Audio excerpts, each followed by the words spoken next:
So ang video naman na to ay kay Goosebumps Top 5. Ito yung multo na kunan ng camera. There's a face in the mirror. Okay, play na, play. Play na natin to para malupit. Ang mga video inyong matutunghayan ay para lamang sa mga taong matatagang loob. Aba, matatag loob ko. Matatakotin pero matatag. Dahil maaari itong magdulot ng disturbance sa inyong mahimbing na pagtulog. Aba, galing ah. Top 5 ghosts caught on tape. Something unknown. Ang unang entry sa ating video ay sinend ni ka-Goosebumps Joyce Diaz Mendoza from Dubai. Ang ang creepy nung intro ng magandang boss, tas ano yung boss niya? Parang lumiit, no? Nag-blower daw siya ng buhok kasama ang kanyang anak nang na-capture niya ang chilling video na ito.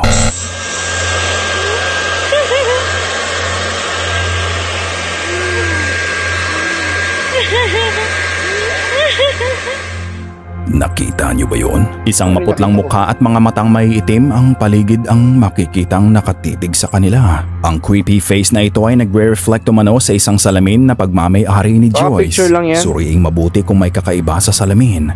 Ito ay mukhang normal na salamin lamang na makikita sa kahit saan. Ito kaya ay may portal sa ibang dimensyon? Ayon kay Joyce, patawa-tawa lang daw umano siya pero ang totoo sobrang creepy na ng kanyang nararamdaman. Sapagkat ang mukha ay nakatitig lamang. Ano kaya ito? Heto pa ang isang video na ipinadala naman ng isa pa nating viewer na si Alex Ang gagaling sumayaw, oh. Tangina, ang creepy nung salamin na yun, no?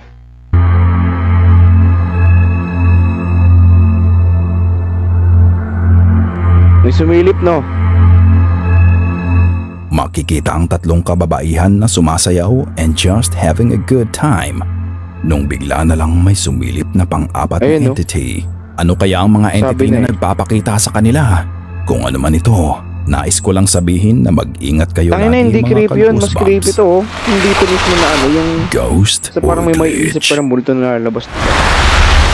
Ang footage na ito ay nakuha sa neighborhood ni TikTok user Scotty Dogo. Isang kakilala daw niya ang nag-send sa kanya ng isang video kung saan isang crime ang naganap at nakuha sa CCTV. Isang nakawanang nangyari pero hindi ito ang kinababahala ni Scotty. Hindi ang posibilidad na siya ay mabiktima ng isang nakawan, kundi ang posibilidad na may paranormal entity sa kanyang neighborhood.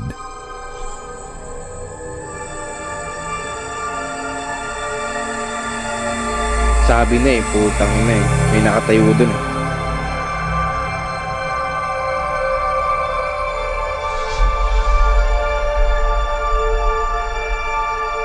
Ayan, no?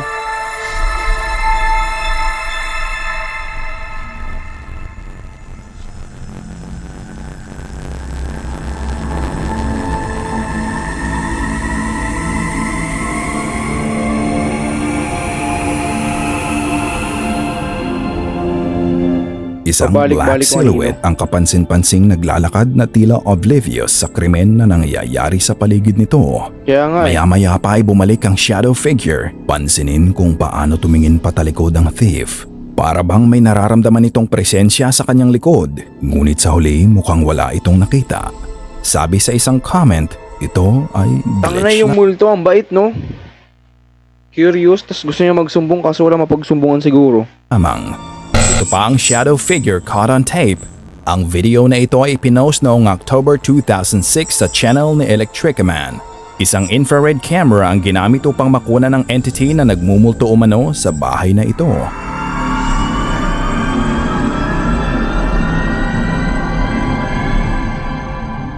Uy, may dumaan. Nakita niyo ba yun? Oh, nakita Isang ko. white apparition ng bata Hindi ka ang nakakatakot, makikitang eh. pumasok sa isang kwarto habang ang mga paranormal investigators ay nagtatangkang makipag-communicate dito. Oh, chill-chill lang Sadya ako. bang mahiyain ng ghost na ito or sinusunod lamang nito ang bilin sa kanya ng matatanda na don't talk to strangers? Ano sa tingin niyo mga ka-Goosebumps? Ito kaya ay isang ghost caught on camera or isa lang itong glitch sa camera? Peekaboo! Isang security guard sa Mexico ang nakakuha ng footage na inyong mapapanood. Ito ay pinost niya sa Reddit under the username ResponsibleAD8336. Ayon sa security guard na ito, madalas daw siyang nakakarinig ng noises tuwing gabi at ito ang kanyang nakuha nang nagpasya siyang hanapin ang source ng tunog. Panooring mabuti at huwag kukurap. Está bastante oscuro, ¿no? Es que se escuchó alguien. ¡Su puta madre! ¡Su puta madre! Soy sumilip. Nakita niyo ba yon? Isang mukha o isang korte ng mukha ang mabilis Oh, shit. na sumilip sa gilid ng air conditioner. Ito ay nahagip lamang ng camera pero halatang ito ay napansin agad ng security guard sapagkat dali-dali niya itong hinanap. Ano nga ba ang entity na ito? Ayon sa ilang commenters, medyo suspicious daw na hindi niya finifilm ang air conditioner mismo. May ilan naman na nagsasabi na kapansin-pansin daw na walang makikitang paa. Ano sa tingin niyo mga ka-goosebumps? Oo nga Ito kaya ay ghost caught on tape? Kayo na ang humusga. Oo, multo yan, multo. Not alone. Daralo. Pangalawa sa ating list ay galing sa YouTuber Full Gunner. Sa video na ito, isa na namang footage sa alleged haunted house na ipinost ni Full Gunner. Isang exploration gone wrong ang tila nangyari sapagkat hindi daw kumakalma ang paranormal activity sa bahay na ito. Ayon kay Full Gunner, isang gabi daw nang ito ay kanyang na-film at hanggang ngayon binabag-abag pa rin ang kanyang isipan dahil sa kanyang nakita.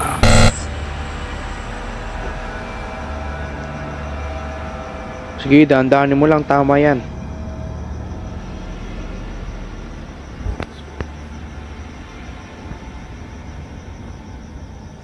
Que me estoy tratando de acomodar el teléfono con mi linterna con una mano para tener la otra mano libre, pero ay, no puedo. Para que esté iluminado en todo momento. Disculpen.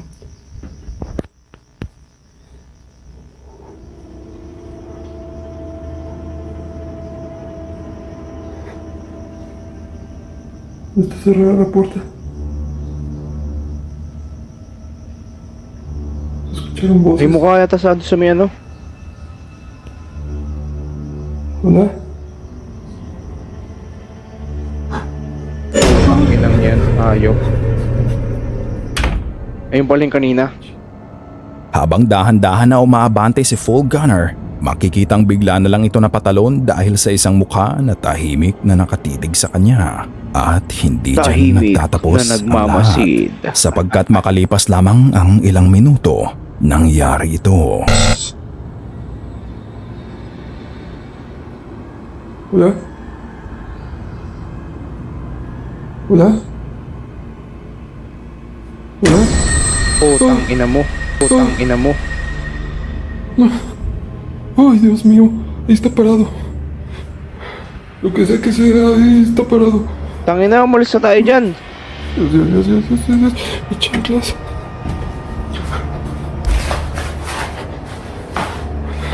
Ahí sigue parado. ¿Qué pido con eso? Ano ang sa tingin ninyo mga ka-goosebumps? Ito kaya ay isang real ghost encounter or isa lang itong elaborate hoax?